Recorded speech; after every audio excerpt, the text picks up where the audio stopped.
오늘의 성경 말씀은 로마서 12장 6절에서 8절 말씀입니다. 하나님께서 우리에게 주신 은혜를 따라 우리는 저마다 다른 신령한 선물을 가지고 있습니다. 가령 그것이 예언이면 믿음의 정도에 맞게 예언할 것이요, 섬기는 일이면 섬기는 일에 힘써야 합니다.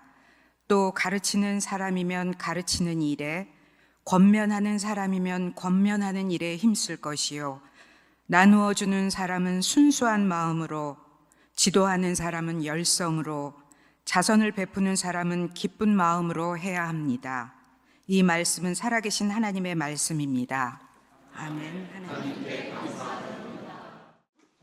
주 하나님 창조하신 이 아름다운 세상, 저희들이 그 하나님의 창조와 또 그 아름다운 세상을 주심에 감사하며 영광을 올려드립니다. 주님, 저희들의 마음이 언제나 하나님을 바라보게 하시고 또한 하나님의 뜻 가운데 하나님의 말씀 속에서 주님의 기뻐하심을 따라 살아가는 저희들 되게 하여 주옵소서. 예수님의 이름으로 기도합니다. 아멘. 연말이 다가오면은 교회가 굉장히 이렇게 바빠집니다. 왜냐하면 내년도에 이제 새로운 계획도 세워야 되고 또 직분자도 세우고 또 봉사자 또 사역자들을 이렇게 세우는 시간이 되기 때문입니다. 여러분, 오늘 주보에만 봐도 함께 봉사할 분, 그리고 또 함께 또 사역하실 분들을 찾는 이 모집 광고들이 있는 것을 보실 수가 있을 겁니다. 그리고 또 이때가 되면 각 신도회에서 또 총회를 통해서 또 내년도에 또 한 해를 또 이끌어갈 또 임원진을 뽑기도 합니다. 그러다 보니 많은 이야기들이 드러나는 때가 또 요 연말이기도 합니다. 근데 이렇게 교회의 어떤 봉사자들을 뽑고 또 직분자를 뽑고 일꾼들을 이렇게 세울 때 그 여러 반응들이 나타납니다. 그 중에 하나는요, 나와는 상관없는 일이고 다른 사람들의 일이지라고 하면서 무관심한 반응이 나타납니다. 이건 교회 봉사하는 것, 또 교회 직분자가 되는 것, 또는 교회 신도회를 섬기는 것, 이건 나랑은 상관없어, 다른 사람이 할 일이야라고 하는 무관심한 반응. 그리고 또 하나는 나는 절대 못합니다. 자꾸 강요하면 교회를 떠나겠습니다. 이렇게 협박 아닌 협박을 하면서 회피하는 형이 있습니다. 그리고 셋째는 저는 이래서 저래서 이래서 할 수가 없습니다. 그러면서 다른 사람이 하면 뒤에서 돕겠습니다. 이렇게 하면서 여러 가지 핑계를 대면서 이제 고사하는 형이 있습니다. 그리고 네 번째는 저는 그걸 감당할 자격이 없는데 그래도 말씀에 순종해서 한번 해보겠습니다 라고 하는 형입니다. 여러분, 우리 예담교회는 이 네 번째 성도들의 모습이 넘쳐나기를 바랍니다. 왜 대답이 이렇게 소리가 작습니까? 네. 이렇게 교회 일꾼을 세우는 데 있어서 서로 좀 안 하려고 하는 그런 모습이 있는가 하면은 반면에 또 일꾼을 세우는데 또 과열이 되는 모습들도 있습니다. 얼마 전에 우리 교회 장로 선거가 있었습니다. 교회 일꾼을 이렇게 선출하는 과정 속에서 좀 세상적인 방법들이 많이 드러나서 좀 불미스러운 일들도 있었습니다. 그 교회 일꾼을 세우는 기준 또 그런 방법들은 또 세상과는 좀 달라야 되는데 우리들이 그런 부분에서 조금 성숙지 못한 모습들 보였던 것을 또 부인할 수가 없습니다. 그래서 앞으로 당회에서는요, 우리가 이 선거 제도를 좀 개선을 하고 그리고 이 성도다운 선거 문화를 만들어 가야겠다라고 하는 것을 또 다짐하고 그것을 위해서 노력하기로 했습니다. 이처럼 교회의 어떤 직분자, 또 사역자, 봉사자들을 세우는데 어려움이 있고 문제가 생깁니다.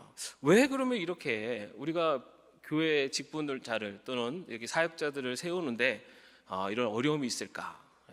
그 이유 중에 하나는 우리가 이 교회 사역에 대한 어떤 성경적인 관점이 아직 견고하지 못하기 때문이 아닐까 싶습니다.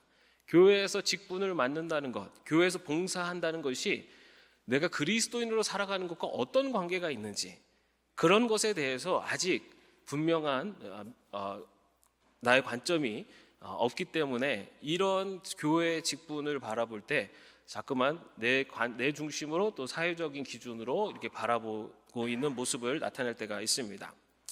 여러분, 그렇다면 이런 교회 사역이라는 게 뭘까요? 여러분, 교회는 건물이 아니라 부르심을 받은 성도의 모임이다 라는 것을 우리는 알고 있습니다. 지난번에 투르키에 성지순례를 다녀왔습니다. 그 과정 중에 요한계시록에서 소개하는 소아시아 7교회 중에 4대 교회, 빌라델비아 교회, 에베소 교회, 라오디게아 교회, 이런 여러 교회들을 방문을 했습니다. 근데 사실 우리 성지순례단이 방문한 저 교회 터는 처음에 교회가 시작되었었던 교회 터가 아닙니다. 왜냐하면요, 처음에 교회가 시작될 때는 저런 건물 자체가 없었습니다. 처음에 교회가 시작될 때는 믿는 성도들이 모임이 교회였습니다. 그래서 믿는 성도들이 가정에서 모이기도 했고요. 그리고 또 핍박이 있을 때는 또 갑바도기아와 같은 아주 외진 곳에 가서 그곳에서 모여 살면서 그들의 신앙을 지키기도 했고요.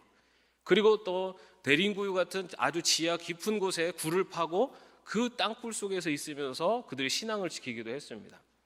이처럼 교회는 어떤 건물이 아니라 성도들의 신앙의 공동체로 시작된 것이 교회입니다. 그렇기 때문에 교회는요, 하나님의 선택을 받은 성도 한 사람 한 사람들이 모인 공동체를 교회라고 합니다.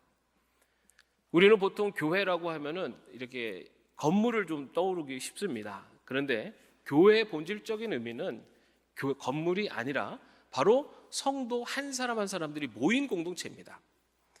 지난주일 설교에서 말씀드린 것처럼 우리 한 사람 한 사람이 모여서 이렇게 교회를 이룰 수 있는 것, 이것이 바로 전적인 하나님의 은혜가 있기 때문에 가능한 것입니다. 먼저 하나님은 하나님의 자녀를 하나님께서 선택하세요. 그 사람의 자격이나 공로를 보고 선택하는 것이 아니라 하나님께서 하나님의 백성으로 한 사람을 선택하시면 그 사람에게 하나님께서는 성령 하나님을 보내십니다. 그러면 그 성령 하나님이 그 사람에게 임하시죠. 그것을 우리는 성령 세례라고 합니다. 성령 세례가 굉장히 신비로운 방법으로도 임하기도 하지만 내 안에 성령님이 임재하셔서 그 성령님께서 우리에게 예수 그리스도를 믿는 믿음을 주시는 것, 그것이 바로 성령님께서 우리에게 하시는 일입니다. 내 안에 성령님께서 임재하시면은 그 예수 그리스도를 믿는 믿음이 생김과 동시에 나의 더러웠었던 죄의 모습들, 내가 죽을 수밖에 없는 죄인이구나 라는 것을 깨닫게 하십니다. 그 깨달음과 더불어 회개의 눈물을 흘리게 하시고 그와 동시에 나를 구원하실 분은 예수 그리스도밖에 없다라는 것을 성령님께서 깨닫게 하시는 겁니다. 그렇기 때문에 내가 예수님을 믿고 하나님의 자녀가 되는 것은 전적인 하나님의 은혜인 것입니다. 내가 결정해서 내가 선택해서 된 것이 아니라 하나님께서 나를 선택하셨고 하나님께서 나에게 성령님을 보내주셨고 그 성령님으로 말미암아 회개하고 예수 그리스도를 영접함으로 말미암아 하나님의 자녀가 되는 것입니다. 그렇게 하나님의 자녀들이 모인 공동체가 바로 교회입니다. 그렇기 때문에 교회는 하나님의 은혜로 세워진 공동체인 것입니다. 바울은 이와 같은 교회를요, 에베소서 1장에서 그리스도의 몸이다 라고 그렇게 비유합니다. 예수 그리스도를 믿는 성도들이 모인 공동체, 그 모임을, 그 교회를 그리스도의 몸으로 비유를 합니다. 그리고 오늘 본문 12장 5절 말씀에 보면 이와 같이 우리도 여럿이지만 그리스도 안에서 한 몸을 이루고 있으며 각 사람은 너로 서로 지체입니다 라고 그렇게 말합니다. 왜 바울이 교회를 그리스도의 몸으로 비유했을까요? 그것은 첫째, 몸은 여러 지체들로 구성되어 있기 때문입니다. 여러분, 우리 몸은 어떻게 구성되어 있습니까? 작게는 세포들로부터 시작되죠. 그죠? 그런데 눈, 코, 입, 귀, 발, 다리, 여러 지체들, 보이는 것뿐만 아니라 보이지 않는 우리 내부에도 여러 오장육부들이 다 있죠. 이 여러 지체들이 다양한 모습으로 하나의 몸을 이루고 있습니다. 그 교회를 그리스도의 몸이라고 한 이유는 먼저는 교회는 여러 지체들이 모여 있다라는 것을 말하는 것입니다. 그런데 그 여러 지체들의 모양이 다 다릅니다. 모두가 다 똑같은 지체만 있지 않습니다. 여러분, 우리 몸이 발로만 이루어졌다고 생각해 보십시오. 상상이 가지 않지 않습니까? 우리 몸은 다양한 지체들로 이루어져 있습니다. 그런데 다양한 지체로 이루어졌지만 한 몸을 이룹니다. 그것은 무엇을 말합니까? 모두가 다 다른 모양을 갖고 있지만은 한 몸을 이루기 위해서 모두가 다 소중한 존재라는 겁니다. 나와 다르다고 해서 나보다 못한 존재가 아니라는 거죠. 나와 같은 기능을, 나와 같은 역할을 하지 못한다고 해서 나보다 못한 존재가 아니라는 겁니다.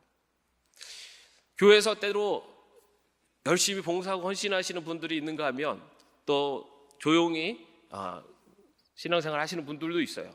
그러면은 뭔가 열심히 하시는 분들은 뭔가 대단하고 더 훌륭한 것 같이 보이고, 그저 조용히 왔다 갔다 하시는 분들은 뭔가 부족한 것처럼 보는 그런 시선들도 있습니다. 그런데 여러분, 그렇지 않습니다. 모든 지체는 다 소중합니다. 하나님께서 그 교회에 지체로 보내셨어요. 우리 예담교회에 계시는 여러분 한 분 한 분은 하나님께서 이 교회에 보낸 지체입니다.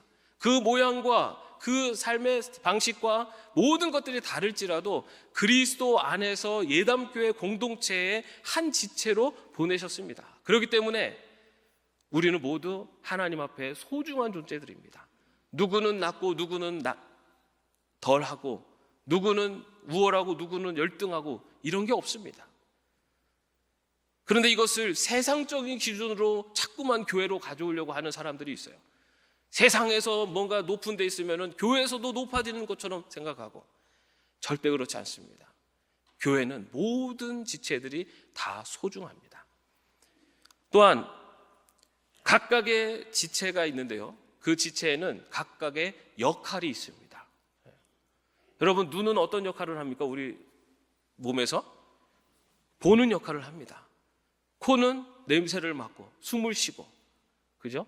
귀는 듣습니다. 여러분, 그러면은 우리 이 손톱은 무슨 역할을 합니까? 손톱이 없으면요, 이 물건을 잡을 수가 없더라고요. 예? 여러분, 새끼발가락 다쳐보셨습니까? 새끼발가락 다치면요, 걷는데 엄청 어려워요. 예. 여러분, 눈에 보이지 않는 우리의 내장기관에 하나라도 멈추면 어떻게 됩니까? 건강을 잃어버리죠. 여러분, 각 지체에 하나님께서 역할을 주셨어요. 여기 있는 한 분 한 분은 예담교회의 그리스도의 몸의 지체로 부르셨는데, 한 분 한 분에게 하나님께서 역할을 주셨는데, 그것이 바로 오늘 얘기하고 있는 은사입니다. 그렇다면 은사는 여러분 모두가 받으셨습니까? 안 받으셨습니까? 잘 모르겠습니까? 여러분, 우리 성령님께서 임재하셔서 우리를 그리스도 하나님 백성으로 이렇게 예수님을 믿는 믿음을 주시면서 동시에 우리들에게 신령한 선물을 주십니다. 오늘 바울이 이야기하는 것처럼 각 지체가 신령한 선물을 가지고 있다라고 하고 있습니다. 우리에게는요, 모두 바로 이 신령한 선물이 있습니다. 성령님께서 주신 은사가 있다는 겁니다. 그런데 왜 그 은사를 받았는지 안 받았는지 잘 모르겠습니까? 성령님께서 신령한 선물을 주셨는데 내가 그 선물을 받았는지도 모르고 있기 때문입니다. 여러분, 우리 예담교회 여러분들이 지체가 되신과 동시에 우리에게는 그 신령한 선물이 주어진 겁니다. 그런데 그 신령한 선물이 받았는지도 모르기 때문에 그 신령한 선물이 뭔지도 모르면서 그저 살고 있어요. 우리 모두에게는 성령께서 주시는 신령한 선물, 은사가 있습니다. 그 사실을 믿으시기 바랍니다. 내가 발견하지 못할 뿐이에요. 내가 그것을 발견하지 못하고 사용하지 않기 때문에 내가 신령한 은사를 받았는지를 모르고 있을 뿐입니다. 그런데 여러분, 선물이 이렇게 포장을 예쁘게 해서 여러분 선물 받으면 그 다음에 어떻게 해야 됩니까? 그거를 열어봐야 됩니다. 열어보고 그 선물이 뭔지를 확인을 해야 돼요. 그래서 교회에서는 은사를 발견하는 것이 필요합니다. 내가 하나님께서 이 교회를 섬기기 위해서 그리스도의 지체로 나를 이 교회에 부르신 이유를 발견하기 위해서 내가 노력하는 것이 필요하다고요. 이처럼 우리 모두는요, 각각 성령께서 주신 신령한 선물을 가지고 있습니다. 그 사실을 꼭 믿으시기 바랍니다. 그리고 그 선물을 꼭 발견할 수 있기를 바랍니다. 그리고 그 선물을 발견하고 그것을 가지고 사용할 수 있기를 바랍니다. 그리고요, 이 선물을 주셨는데 이 선물은 누구를 위해서 사용해야 할까요? 각자에게 신령한 선물을 주셨는데 이 선물은 바로 교회를 위해서 사용하도록 주신 선물입니다. 우리들의 몸이 각 지체들이 그 역할을 제대로 해서 우리의 몸이 건강하고 우리의 몸이 제 역할을 감당할 수 있는 것처럼 우리 각자에게 주신 신령한 선물을 잘 활용하고 그것을 교회를 위해서 잘 사용할 때 그래야지만이 교회가 건강한 교회가 됩니다. 어떤 몇 사람만 신령한 선물을 발견하고 열심히 한다고 건강한 교회가 되는 것이 아니라 온 교회의 모든 지체들이 자신이 받은 신령한 선물, 은사를 잘 활용하고 그 역할을 잘 감당할 때 우리의 교회가, 그리스도의 몸된 교회가 건강한 교회로 자리 잡을 수가 있는 것입니다. 이처럼 은사는 성령께서 주시는 선물입니다. 바울은 이 은사를 신령한 선물이라고 이야기합니다. 여러분, 우리가 신앙생활을 하는데 교회에서 신앙생활을 하는데 기쁨이 없는 이유 중에 하나는 내가 받은 그 신령한 선물을 내가 신령한 선물을 받았음에도 불구하고 그 선물을 열어보지를 않기 때문입니다. 그 선물을 발견하지를 못했거나 아니면은 그 선물을 잘 사용하지 않기 때문에 우리가 교회에서 신앙생활을 할 때 기쁨이 없어요. 신령한 선물을 열어볼 때 우리는 성령님께서 우리에게 주시는 그 선물의 기쁨을 발견할 수가 있습니다.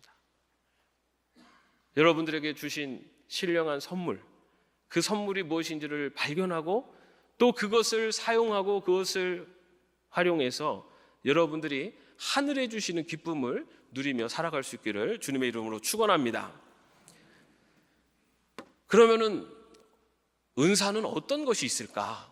성경에 보면은 다양한 은사들이 있습니다. 신비로운 은사들도 있죠. 방언의 또는 입신 또는 신유의 은사 여러 가지도 있지만 오늘 바울은 7가지의 은사를 소개합니다. 이것은 교회에 일반적으로 꼭 필요한 그리스도의 몸으로서의 역할을 감당하기 위해서 필요한 7가지의 역할을 말합니다. 나는 이 7가지 중에 어떠한 은사를 받고 있는지 한번 또 생각해 보시기를 바랍니다. 첫 번째는요, 예언의 은사입니다. 예언의 은사 있으신 분? 네. 예언의 은사하면 뭔가 미래를 예측하고 앞으로 무슨 일이 있을 거다 이렇게 생각을 하는데요, 성경에 보면은 예언이라고 하는 뜻의 더 많은 부분은 하나님의 말씀을 전하는 것을 예언이라고 합니다. 하나님의 말씀을 전하는 것. 물론 목사도 그 예언의 은사가 분명히 있습니다. 그런데 여러분, 우리 그리스도인들, 성도들도 예언의 은사가 있어요. 하나님의 말씀을 읽고 그 말씀을 읽을 때 하나님이 주시는 은혜가 있고 그 깨달음이 있는 것. 그런데 여기까지는 은사가 아니에요. 그냥 개인의 깨달음인데, 그런데 그 은사, 그걸 가지고 교회 공동체를 섬기는 겁니다. 방향을 잃거나 여러 가지 어려움에 있는 교우들을 바라보면서 그들에게 하나님이 정말로 어떠한 분이신지를, 그리고 하나님이 당신의 삶 속에 어떻게 역사하시는지, 이런 것들을 권면하고 인도해 줄 수 있는 것, 그것이 바로 예언의 은사입니다. 하나님의 말씀을 깨닫고 나 혼자 만족해서 있는 게 아니라 그 깨달음을 나눌 수 있는 것, 그래서 정말 올바른 길로 인도할 수 있는 것, 그것이 바로 예언의 은사입니다. 아마 여기 계신 분들 중에는 그런 분들이 계실 거예요. 왜냐하면 그동안의 신앙의 경륜도 있고, 그리고 또 말씀의 깨달음도 있기 때문에 그러한 어려움에 있는 사람들을 보면은 정말 신앙의 언어로 그들을 인도해 주시는 그런 분들이 계실 겁니다. 바로 그런 분들이 예언의 은사를 가지신 분들이에요. 근데 여기서 주의해야 할 것은 믿음의 정도에 맞게 행하라 라고 되어 있어요. 이것은 이 예언의 은사를 잘못 사용하면은 굉장히 교만해지기 쉽습니다. 자신이 가지고 있는 지식, 그리고 그 답이 진리인 것처럼 착각을 할 수가 있어요. 그래서 예언의 은사를 갖고 있는 자들은 오히려 더 겸손해져야 된다라는 것을 말하고 있습니다. 두 번째는요, 섬기는 은사입니다. 이것은 사역을 감당하고 봉사하며 섬기는 것을 말합니다. 다른 사람들을 섬기는 것, 다른 사람들을 위해서 봉사하는 것, 그것을 굉장히 좋아하고 또 그런 일을 위해서 열심을 다하시는 분들이 계세요. 이 섬기는 은사를 받으신 분들이에요. 섬기는 은사가 없으면 다른 사람들을 위해서 또 교회를 위해서 봉사하는 거 쉽지가 않습니다. 그런데 섬기는 은사를 받는 자들에게 이렇게 이야기하고 있어요. 섬기는 일에 힘써야 한다. 섬기는 은사는 내가 한번 받는다고 해서 그 은사가 계속 유지되기가 어려워요. 그래서 그 은사를 유지하기 위해서 더 힘써야 된다라고 나오고 있습니다. 여러분, 봉사하다 보면은 또 어떤 사역을 맡아서 하다 보면은 중간에 포기하고 싶을 때도 있고 중간에 막 힘들어질 때가 있습니다. 그럴 때 포기하고 그것을 내려놓지 마시고 더 힘쓰십시오.